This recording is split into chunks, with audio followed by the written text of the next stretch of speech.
Hello and welcome to my unboxing and first look at the Death Guard Plagueburst Crawler. One of these will set you back £40. I think it's £5 more than a Predator. It's a big looking tank with this huge sort of cannon. Really impressed with it. Let's just unwrap it and then we'll go through the box arts and things.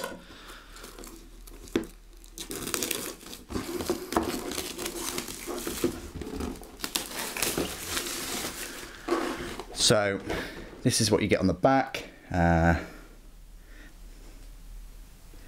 think that's the Rothail cannon, or volley gun, sorry, and the heavy slugger. You can have either of those two weapons on the front, and then on the sides you can either have the plague spitters or the entropy cannons. I'm going for the entropy cannons. I want to keep everything sort of a nice solid 36-inch range. I probably would actually get a second one of these in the future, but just for this collection, for this release, I'm going to stick with one for the meantime.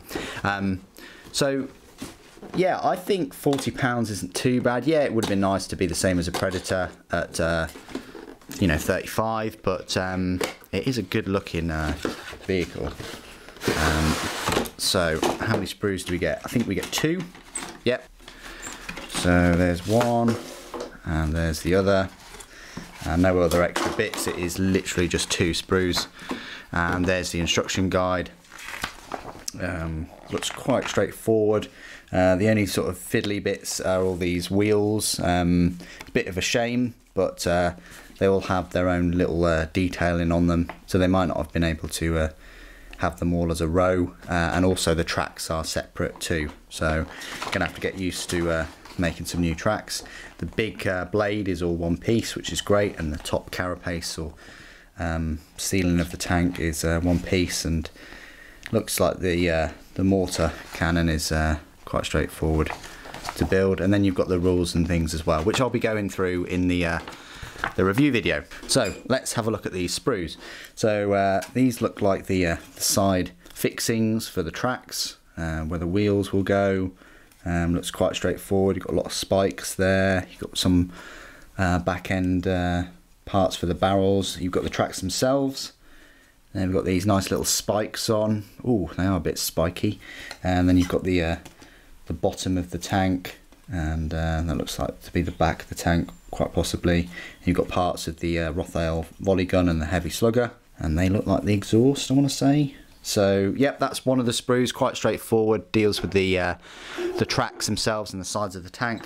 And then you've got the other sprue, which has got this the top of the tank sort of pitted, and then you've got sort of like a pitted big dozer blade. Really nice bit of kit.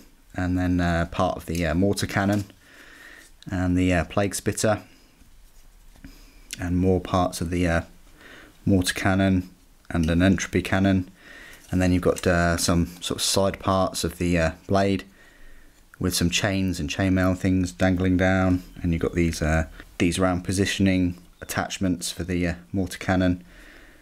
So there you go, that is the kit. It looks like quite a straightforward basic kit to make. Only 2 sprues. Shouldn't take me too long to squeeze this one out. So what I'll do now is I'll go away, I'll build it, and try and get you a review as soon as I can. So thank you ever so much for joining me today. Thank you for watching. The Emperor protects.